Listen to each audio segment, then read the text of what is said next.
कि हम जिस देश में, जिस मुल्क में रहते हैं, वहाँ एक संविधान है और इस संविधान ने सबको बराबर का अधिकार दिया है। और हम जो है गंगा जमुनी संस्कृति को मानने वाले हैं, जहाँ पर सर्वधर्म समभाव, सभी धर्म को आदर के साथ, मान सम्मान के साथ देखा जाता है और तभी हम आपस में समाज में जो है भाईचारा रखना चाहते हैं। लेकिन है वो नफरती सरकार है, घृणा उत्पादन करके, झूठ बोल करके, डर पैदा करके, नफरत का बीज बो करके चुनावी फसल काटना चाहती है।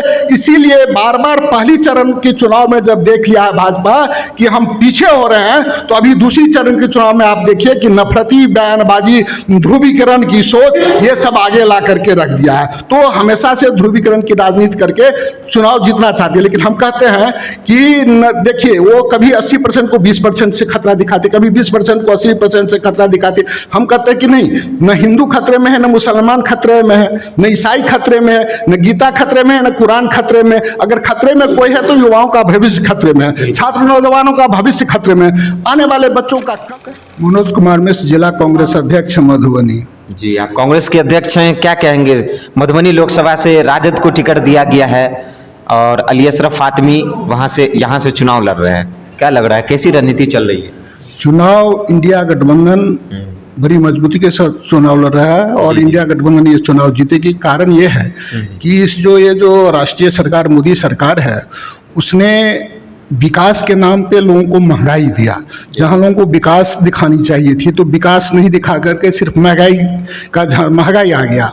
रोजगार के नाम पे छात्रों को, नौजवानों को, युवाओं को बेरोजगारी दिया। रोजगार की प्रबंधन करनी चाहिए, वहाँ 30 लाख सरकारी नौकरी पद रिक्त है, युवाओं को नौकरी नहीं मिल रही है। 4 साल का अग्निवीर दिया, 22 साल में अगर युवा रिटायर हो जाएंगे और एक 73 साल का बुढ़ो देश का नेतृत्व करेगा, तो ये आप 22 साल में एक तरफ रिटायरमेंट दे रहे हो युवाओं को अग्निवीर। लोगों की तरफ हम लोग जा रहे हैं, कहना है कि मंदिर तो बन गया है, वोट तो उन्हीं को होगा, क्योंकि वोट उन्हीं को देंगे जो राम को लाए हैं। क्या कहेंगे इसके बारे में? राम भगवान को लाने वाले कोई और नहीं है, राम खुद में अपने आप। राम लोगों को, अगर ईश्वर में किसी की आस्था है तो ईश्वर किसी को बनाता है और बिगाड़ता है। चाहे किसी भी धर्म संप्रदाय के लोग यही मानते हैं कि चाहे ईश्वर हो या अल्लाह हो या पैगंबर हो या सिख गुरु ग्रंथ साहब हो, सबका यही मानना है कि ऊपर वाले जो हैं वो सबकी रक्षा करते हैं। तो राम, पहली बात तो यही है उनका गलत बात है कि राम को ला है। राम को लाने वाला कौन होता है?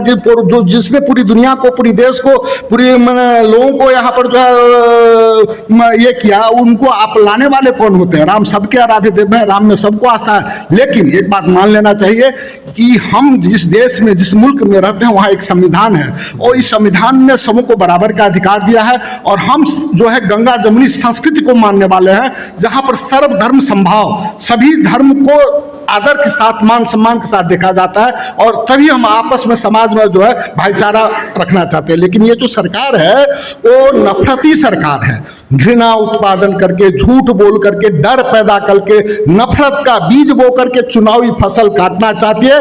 इसीलिए बार बार पहली चरण के चुनाव में जब देख लिया है भाजपा कि हम पीछे हो रहे हैं, तो अभी दूसरी चरण के चुनाव में आप देखिए कि नफरती बयानबाजी, ध्रुवीकरण की सोच, ये सब आगे ला करके रख दिया है। तो हमेशा से ध्रुवीकरण की राजनीति करके चुनाव जीतना चाहती है। लेकिन हम कहते हैं कि देखिए, वो कभी 80% को 20% से खतरा दिखाते, कभी 20% को 80% से खतरा दिखाते।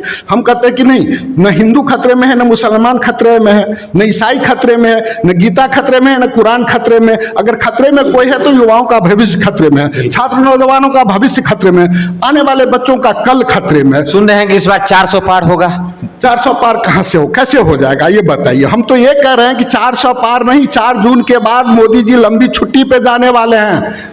इस देश की जनता 4 जून के बाद, आप देखिएगा, आपके माध्यम से लोगों को मैं कहना भी चाहता हूं कि 4 जून के बाद इन हिटलरवादी सरकार को, इन जो है माओवादी मुसोलिनीवादी सरकार को 4 जून के बाद लंबी छुट्टी पे भेज देना है। और वो तब होगा जब जितने भी चरण के चुनाव है 7 तारीख को मधुबनी, खासकर मधुबनी जिला में दोनों लोकसभा में 7 और 20 मई को, उसमें हमारे अपने गठबंधन के जो भी उम्मीदवार हैं उनके मत पत्र वो वोट दे करके और यहाँ से दोनों ही सीट जिता करके भेजेंगे, इंडिया गठबंधन को मजबूत करेंगे और इंडिया गठबंधन की सरकार आने आने वाले समय में 4 जून के बाद सरकार भारत में, इंडिया में, बिहार में 40 में 40 होगा। हम एकदम सब सीट पे बराबरी की टक्कर, देखिए हम उनकी केंद्र में तरह कितना सीट आएगा, क्या लगता है? देखिए हम उनके तरह ज्योतिष नहीं है करते हैं कि कितना सीट आएगा। हम ये जानते हैं कि मोदी सरकार जा रही है और हम आ रहे हैं, उसमें अंतर क्या रहेगा वो जनता तय करेगी।